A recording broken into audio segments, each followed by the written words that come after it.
존경하는 국민 여러분, 그리고 추경호 경제부총리를 비롯한 경제부처 장차관님, 청장님, 저는 전북 익산 출신 김승원입니다. 모두 잘 아시겠지만 대한민국 경제가 참으로 어렵습니다.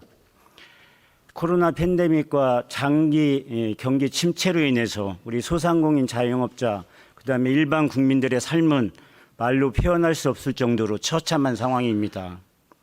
그리고 대다수 국민들은 고금리, 고물가로 인해서 언제 이 어둠의 터널을 빠져나올까 고민 속에 살고 있습니다. 저도 국회의원의 한 사람으로서 무거운 책임감을 느낍니다.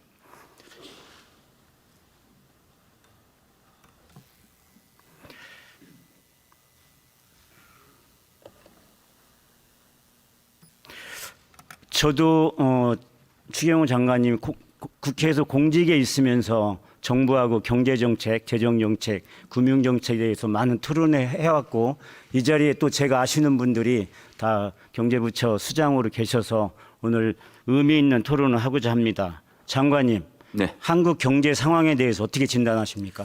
예, 경제 상황이 어렵습니다. 어려운 이유는 대외 여건이 굉장히 짧게 좋지 않고 어렵으면 어렵다. 예, 오랫동안 또 국내 구조적인 문제도 누적된 그런 것들이 복합적으로 지금 나타나고 있는 그런 상황입니다. 대통령과 일주일에 몇 번 정도 경제 상황에 대해서 진단하고 처방 내리고 또 서민들을 위한 정책을 세우고 계십니까? 예, 자주 합니다. 제가 구체적으로 주기 횟수를 말씀드리기는 어려움을. 제가 코로나 위기 상황을 극복해 오는 과정에서 우리나라 국민들 또 중소기업, 상공인들이 얼마만큼 어려움을 겪는지 표로 한번 드리겠습니다. 한번 보시면요. 제가 기업 부채를 코로나 이전과 코로나 이후로 비교를 했더니 대기업은 한 70조 정도밖에 증가가 안 됐습니다. 그런데 중소기업과 영세 소상공인은 700조가 늘었습니다.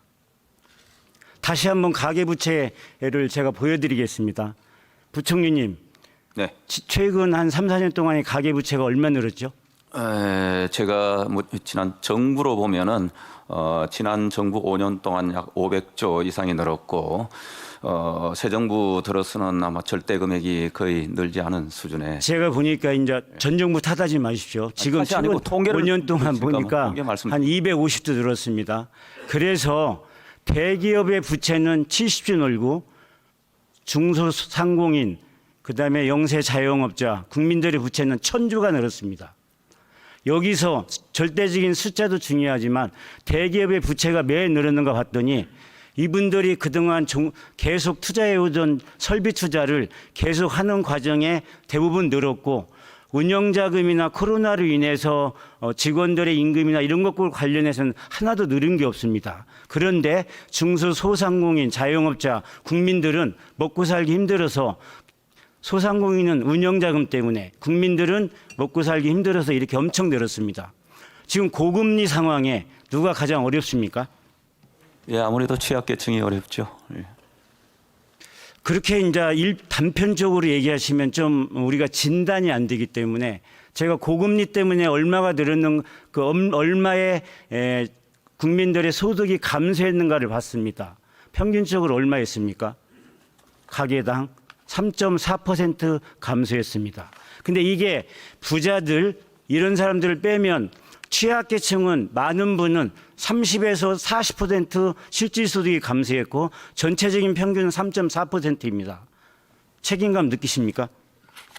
예, 우리 국정을 담당하는 사람 입장에서 우리 민생이 어려움에 관해서 늘 무거운 마음으로 상황을 보고 금융위원장님 계시죠? 고심합니다. 책임감 느끼십니까? 굉장히 안타까운 마음입니다. 그러면 왜 이런 상황까지 오게 됐는가? 제가 윤석열 정부의 경제정책에 대해서 평가를 해보겠습니다. 경제정책의 두 가지 툴은 재정정책과 금융정책입니다. 맞죠? 네. 한번 윤석열 정부에서 경제성장률, 세입 전망 이걸 한번 넘기십시오. 최근 5년간 세입 현황을 한번 보십시오. 그렇게 윤석열 정부가 들어서서 예산 퍼주기, 재정 파탄을 얘기했는데 지난 19년부터 23년까지 우리 문재인 정부 때 세수가 얼마 는지 아십니까? 초과 세수가 110조 늘었습니다. 그렇게 어려운 상황에서 7번의 추경을 했습니다. 추경의 총액이 얼마인지 아십니까? 108조입니다. 윤석열 정부 들어서서 추경 한 번 했습니다. 55조 했습니다. 문재인 정부는 퍼주기고 재정 파탄입니까? 국민들이 재정 파탄의 대상입니까? 답해 보십시오. 예, 의원님, 제가 그 통계 하나를 말씀드리고 싶지는 않습니다. 통계는 저희들하고 조금 다른 숫자를 지적하시는 거고. 전혀 다른 숫자가 아닙니다. 예, 다르지 않습니다. 예, 추경에서 경신된 것을 빼고 원래의 세수 추계에 관련해서 이렇게 됐습니다. 그러면 코로나 위기 상황에서 여기에 계시는 경제부처 수장님들, 문재인 정부는 이렇게 어려운 상황에서 얼마나 잘했습니까? 물론 경제 전망을 낮게 잡아서 성장률이 높았지만 그 낮게 잡은 상황에서 국민들 살리기 위해서 재난지원금도 적절히 지급했고 성장도도 높이고 수출도 높였습니다. 그거에 대한 답은 대외적인 수출 상황이 좋다라고 정부는 말할 수 있습니다. 그렇게 그것만 가지고 치부해서는 안 됩니다. 문재인 정부 잘했습니다. 부총리님, 문재인 정부 잘했죠? 네, 우리 박문규 산자부 장관님, 국무조정실장 하시고 문재인 정부에서 몸담았지 않습니까? 잘했죠. 그래도 어려운 상황에서 우리가 코로나 위기의 선두국이고 세계적인 모범 사례를 한 거 아닙니까? 다 공과가 있다고 생각합니다.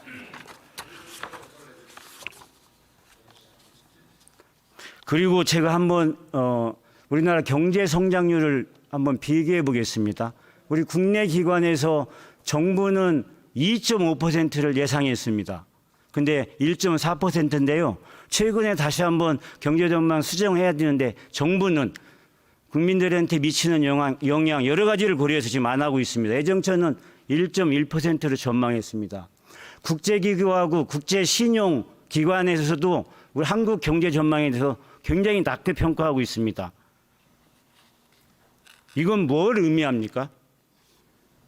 저는 윤석열 정부의 1년 반이 지난 시점에서 경제정책을 다시 조명하고 어떻게 합리적으로 재조정해야 하는가가 저는 이번 국회 예산심사의 핵심이라고 봅니다.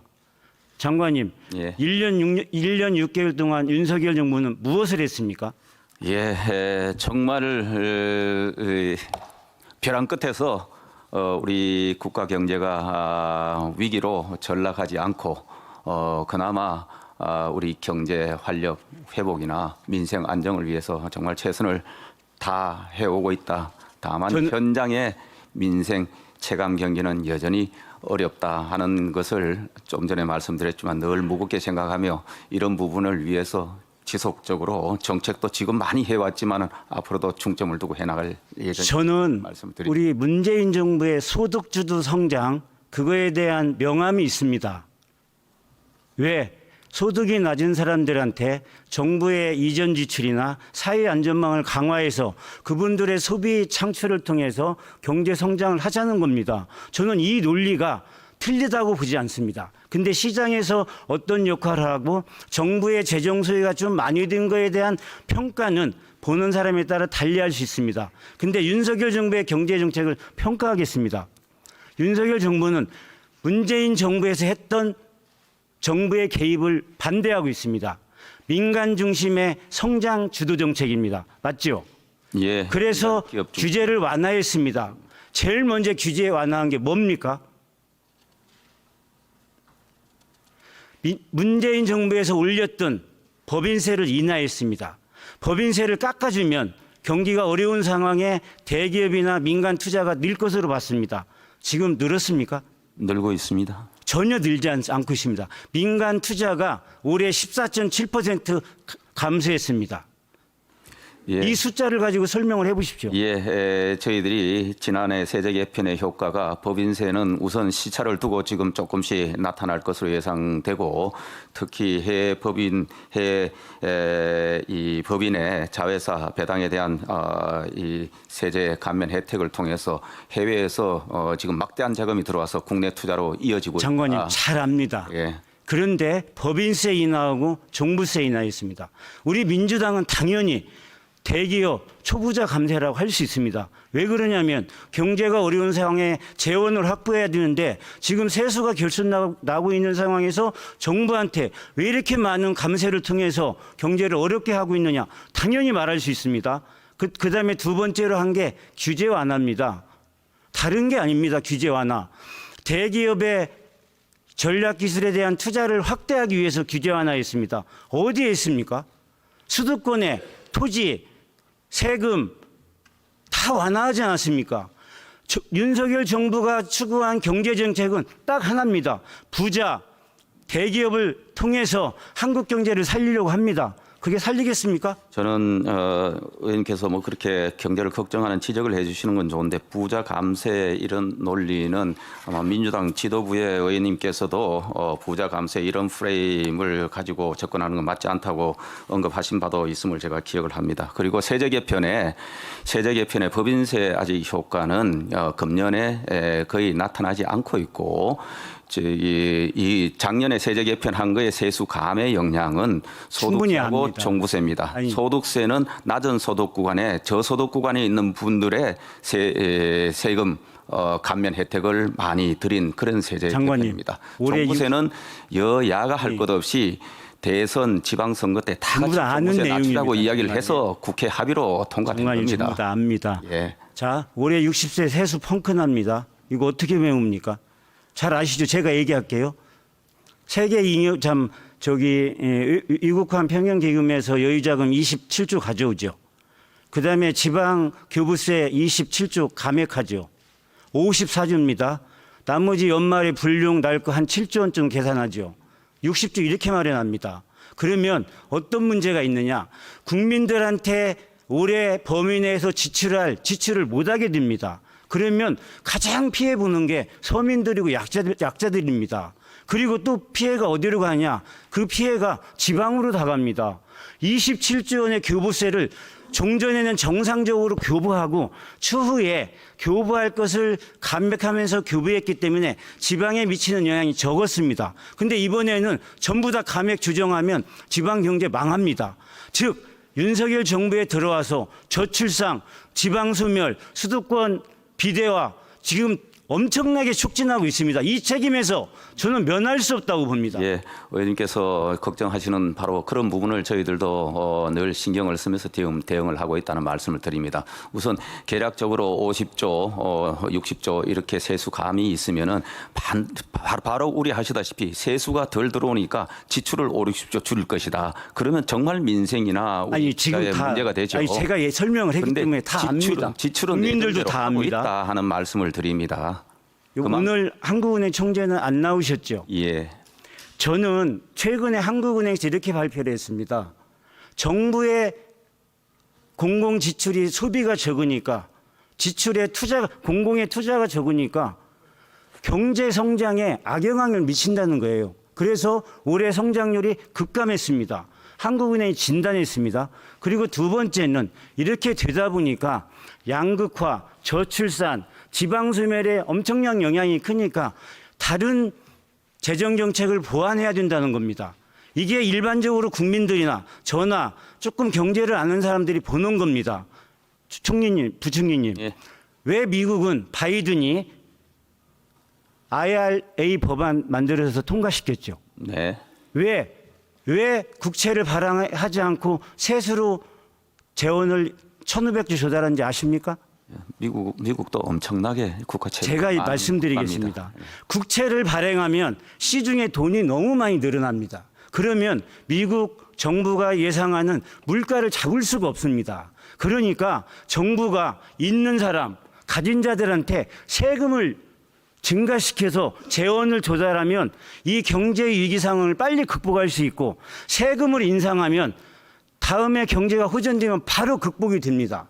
그리고 국채 발행에 따른 정부의 이자나 이런 게 시장에 미치는 영향이 굉장히 축소화됩니다. 그리고 법명을 이렇게 붙인 겁니다. 인플레이션 감축 법안.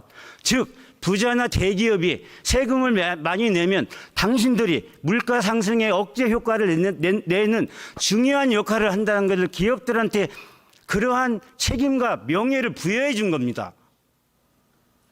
지금 경제 상황이 어려우면 국채를 발행할 거냐, 세금을 인상할 거냐, 그래야 앞으로 10년 동안 1% 내지 2%의 저성장을 어떻게 빠져나갈까를 고민해야 됩니다. 저는 세율 인상해야 된다고 봅니다. 어떻게 생각하십니까? 예, 민생이 이렇게 어렵고 경제가 정말 걱정된다고 하면서 우리가 국민들로부터 세금 더 내주십시오. 이 정책을 할 수 있겠습니까? 저는 해야 됩니다. 그게 부자하고 대기업이 해야 됩니다.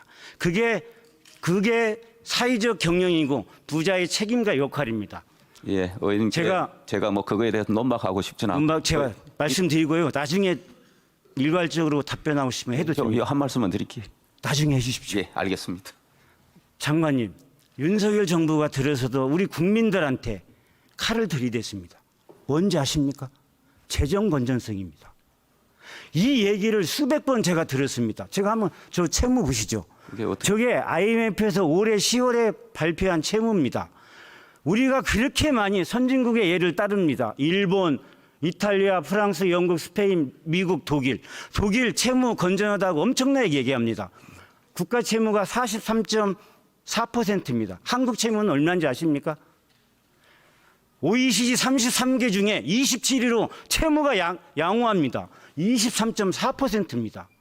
왜 항상 무슨 일이 있으면 국제기구의 말을 인용하면서 경제에 인용하던데 왜 이건 인용 안 합니까? 한국 경제는 매우 건전합니다. 다시 이것과 관련해서 내년도 예산안 삭감과 관련해서 얘기하겠습니다. 부총리님, 네. 이렇게 양호한 국가 채무 상황에서 만약에 정부처럼 채무를 계산한다면 국회의원은 누가 제일 부채가 많느냐? 재산이 많은 사람이 부채가 많습니다. 국민들 순서대로 하면 강남에 사는 사람이 부채가 많습니다. 어떻게 국가가 재정 건전성이라는 잘못된 지표를 가지고 국민들 호도하면 되겠습니까? R&D 예산 삭감하셨죠. 제가 삭감 내역을 한번 봤습니다. R&D 예산이 1,500 개수로 1,486개입니다. 813개를 삭감을 했습니다. 그런데 이게 R&D 카르텔 자르고 한다고 했는데 내용 보니까요. 전혀 카르텔이 아닙니다. 카르텔은 특정한 사업, 특정한 분야, 특정한 부채에 들어가서 해야 되는데 30% 미만으로 자른 게 370개입니다. 결국은 90%에서 100%까지 자른 기업이 참 R&D가 34개입니다. 그리고 제가 이상해서 한번 봤습니다. 한 사업을. 아니 올해 예비타당성 조사해달라고 전자부품 산업기술개발에 예타 총액으로 5,569억 원을 신청했습니다. 그런데 어떻게 이게 예산에 반영한지 압니까? 예타 통과 안 시키고 저기에 일부 사업만 500억 이내로 조정해서 올해 198억, 총사업 394억으로 사업에 반영했습니다. 저런 사업들 다 찾으면 어마어마하게 많습니다. 아니 여기 박문규 장관님도 예산 많이 하셨지만 정부가 이렇게 한 적이 없습니다. 맞죠? 다시 한번 보여드리겠습니다. 됐습니다. 저건 재정 건전성을 이유로 잘렸다는 거 정부가 취소해야 됩니다. 제가 마지막으로 새만금 사업에 대해서 얘기를 드리겠습니다. 총리님, 부총리님, 네. 국가 철도 건설 사업 46개 중에 정부가 내년도 예산에 봤더니 45개 철도 요구 사업은 국토부가 요구한 대로 다 반영했습니다. 1푼도 깎지 않았습니다. 새만금 인인팡 철도 사업만 100% 다 깎았습니다. 다음 사진 보여주시죠. 역대 정부가 예타 면제 사업을 추진한 게 한 40개 됩니다. 전라북도 하나 있습니다. 새만금 국제공항입니다. 100% 다 깎았습니다. 나머지 사업이 70개, 80개 사업에 검토했습니까? 재정 건전성 검토해서 깎았습니까?